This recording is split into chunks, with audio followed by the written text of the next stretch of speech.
Olá, tudo bem com vocês? Hoje eu vou compartilhar uma palavra que ela é muito falada aí nas redes sociais e tudo mais, né?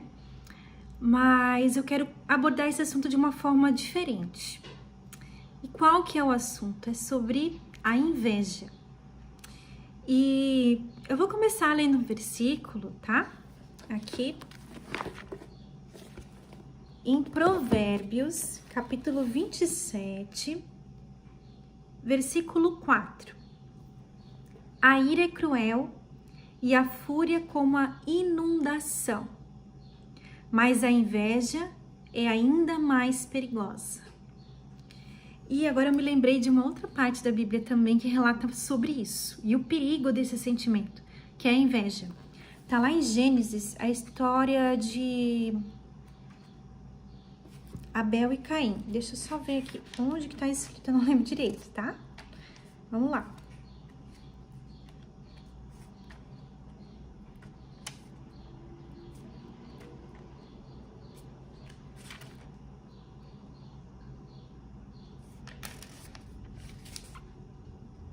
Aqui, é Gênesis capítulo 4 que fala sobre a história de Caim e Abel, tá?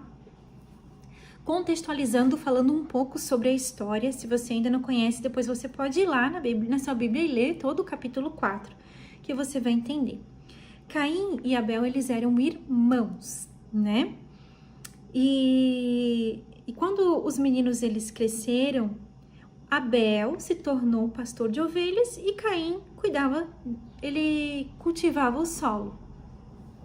Abel, ele era muito amado por Deus porque tudo que ele fazia, ele sempre fazia com excelência e de todo o coração. E chegou um momento em que Abel ofertou as melhores porções dos cordeiros dele, que ele tinha criado. Então, ele deu a melhor oferta para o Senhor. E Caim, ele deu a sua oferta também. Mas Deus, ele se alegrou mais da oferta de Abel, porque ele fez de todo o coração. Ele fez com excelência. E Caim, ele ficou furioso com essa situação. E no versículo 6 fala assim, Deus falando: por que você está tão furioso? O Senhor perguntou a Caim. Por que está tão transtornado? Se você fizer o que é certo, será aceito. Mas se não o fizer, tome cuidado. O pecado está à porta e à sua espera, e deseja controlá-lo, mas você é quem deve dominá-lo. Então, com isso a gente aprende que o que aconteceu? Caim, ele se enfureceu, ele ficou com inveja de Abel, porque a oferta de Abel foi aceita. Quantas pessoas, às vezes, né, e até a gente, nós sentimos esse sentimento de inveja do outro, porque ele conseguiu tal coisa, ou tal reconhecimento, ou tal situação, mas a gente não sabe ou não leva em consideração o quanto foi excelente o trabalho daquela pessoa ou a entrega daquela pessoa para ter esse reconhecimento ou, né, receber aquele prêmio, aquela premiação ou ter aquele casamento, né? E esse sentimento de inveja estava tomando conta de Caim. Deus avisa Caim que o pecado estava à porta e ele poderia dominar. E depois disso, o que aconteceu? Caim foi lá e matou Abel. O primeiro caso de inveja relatado na Bíblia termina em morte. Tamanho é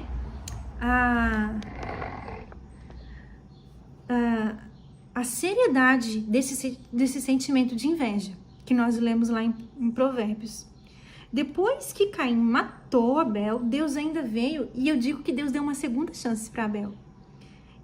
Ele foi lá, matou Abel, e no versículo 9, então o Senhor perguntou a Caim, onde está seu irmão? Onde está Abel? Óbvio que o Senhor já sabia o que tinha acontecido, mas ele deu a oportunidade de Caim falar para ele o que tinha acontecido e de repente se arrepender. Tenho certeza que se Caim tivesse se arrependido, o Senhor teria perdoado ele. Mas ele respondeu assim, não sei, respondeu Caim, por acaso sou responsável pelo meu irmão? Então Deus disse, o que você fez? Ouça, o sangue de seu irmão clama a mim da terra. Então olha só, Deus deu essa oportunidade e Caim, ele estava tão tomado da raiva, do sentimento de raiva, do sentimento de inveja, que ele não se arrependeu do que ele fez. Então, hoje eu tô falando do sentimento de inveja, não da inveja que as pessoas sentem de nós. É tão fácil, né? A gente dizer, aquela pessoa lá falou isso porque ela tem inveja de mim, ela tem inveja da minha casa, do meu carro, ela tem inveja do meu casamento, inveja dos meus filhos. Mas e nós? Que atire a primeira pedra quem nunca sentiu esse sentimento que é a inveja. E hoje em dia, com as redes sociais, é muito fácil. A gente vai lá, vai vendo os stories, tal pessoa tá viajando, tal pessoa fez isso, tal pessoa fez aquilo, uma foto feliz em família. E a gente se esquece que o Instagram é um álbum de fotos. A gente coloca no Instagram os melhores momentos da nossa vida. E a gente compara o melhor momento da vida daquela pessoa, muitas vezes, com o nosso pior momento. Talvez a gente esteja passando lá por uma dificuldade financeira que não sabe como que vai pagar as contas amanhã.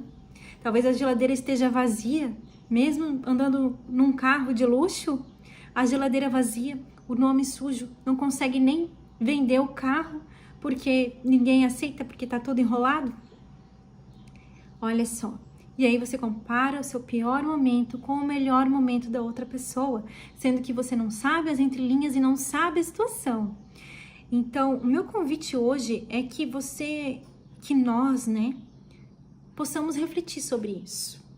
Porque o sentimento de inveja, ele é corrosivo para a pessoa que sente e até para quem é invejado também. Por isso que a gente ora, né, para o Senhor nos proteger do olhar invejoso.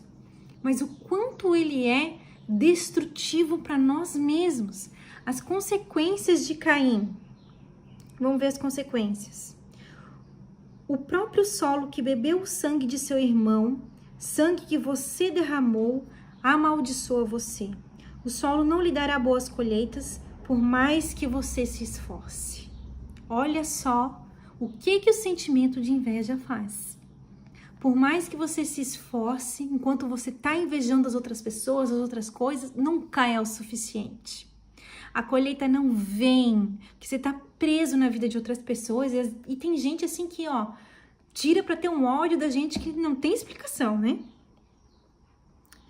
E de agora em diante você não terá um lar e andará sem rumo pela terra. Então ele teve uma consequência muito pesada, que começou com o quê? Um sentimento de quê? De inveja. Então, que a gente possa, de fato, monitorar os nossos sentimentos. E agora eu vou dar algumas dicas sobre como vencer esse sentimento de inveja. Então, se você tá passando por isso, às vezes é um momento da nossa vida que a gente tá passando assim, que a gente, né, problema financeiro, problema no casamento, né, doença, toda aquela situação tá um caos, e a gente vai no Instagram, vê todo mundo feliz, todo mundo contente, na praia, na Disney, comprando carro novo, passeando, foto feliz com a família. E a gente pensa, meu Deus, eu tô na desgraça e tá todo mundo feliz. Mas essa não é verdade, né? E a gente começa a contar essa mentira na nossa mente e o Satanás vai lá, alimenta esse sentimento. O que mais Satanás quer é que a gente abra essa brecha, essa legalidade que se chama inveja, para tocar nos nossos bens, para tocar no nosso trabalho, na nossa saúde, no nosso dia a dia. Então a gente precisa repreender esse sentimento. Então, se você tá passando por esse momento, e eu já passei por esse tipo de coisa, né? Eu já tive muita inveja, gente. Mas conforme foi passando o tempo e eu fui fazendo os meus devocionais, eu já publiquei um vídeo aqui sobre devocional, o Senhor começou a falar comigo sobre esse sentimento e que era inveja. E eu vou falar bem baixinho agora, porque realmente eu não tenho nenhum orgulho disso. Eu fiquei chocada que aquele sentimento era inveja, para falar a verdade. Mas a primeira coisa é quando a gente reconhece, a gente consegue identificar que aquele sentimento é inveja. E identifiquei que é inveja, porque muitas vezes as pessoas sentem inveja e não faz a mínima ideia que aquele sentimento é inveja. Então, o primeiro passo é identificar o sentimento de inveja em nós. Pedir perdão para Deus e pedir ajuda ao Espírito Santo para que ele seja eliminado na nossa vida. E aí, o que você vai começar a fazer? Cada vez que vier esse sentimento, você vai repreendê-lo.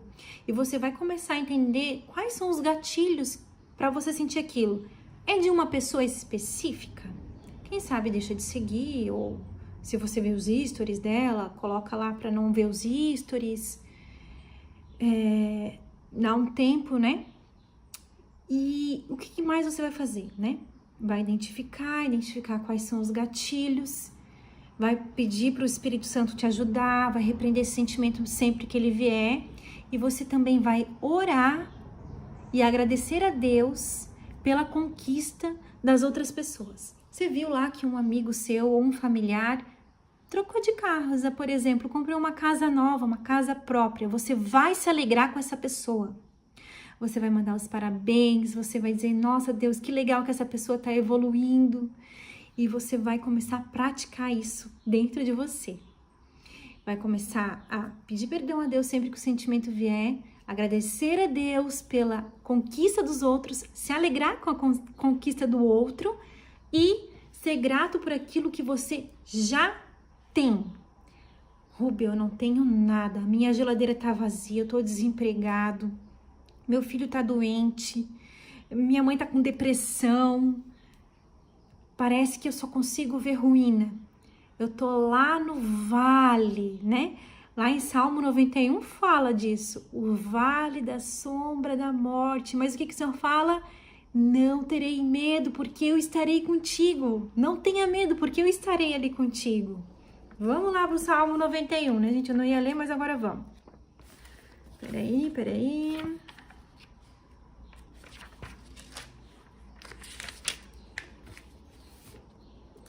Aquele que habita no abrigo do Altíssimo encontrará descanso à sombra do Todo-Poderoso. Isso eu declaro a respeito do Senhor. Ele é meu refúgio, meu lugar seguro. Ele é meu Deus e nele confio, pois ele o livrará das armadilhas da vida e o protegerá de doenças mortais.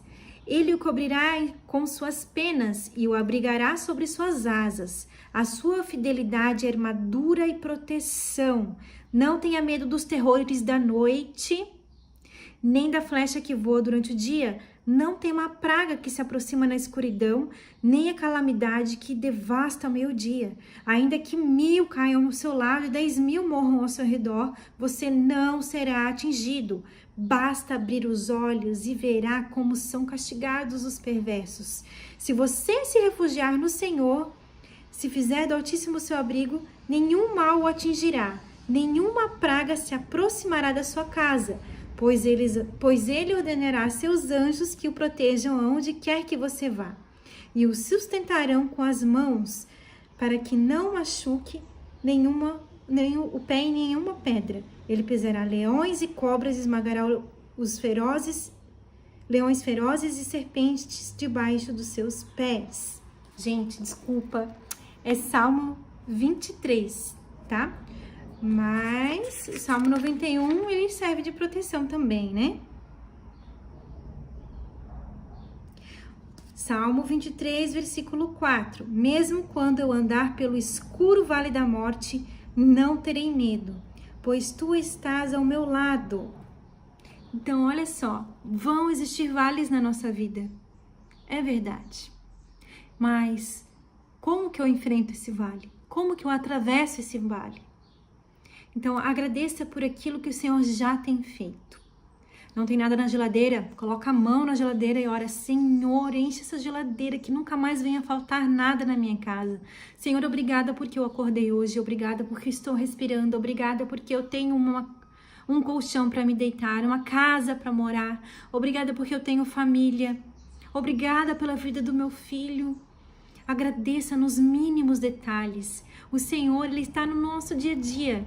Aprenda a ser grato na rotina, no ordinário, e não somente quando você vai viajar para hotéis legais ou coisas, né, divertidas, mas aprenda a ser grato no dia a dia, enquanto a presença do Senhor está ali com a gente. Então, a mensagem que eu queria trazer para vocês hoje é: reflita sobre a inveja. A inveja, ela não é um sentimento só do outro contra a gente, mas é da gente contra o outro. Que a gente possa, de fato, nos monitorar e identificar sempre que esse sentimento surgir. Repreender esse sentimento. Ser mais gentil com aqueles que estão próximos a nós. Essa é a minha reflexão para você hoje. E eu te abençoo com essa palavra hoje. Que o Senhor nos abençoe.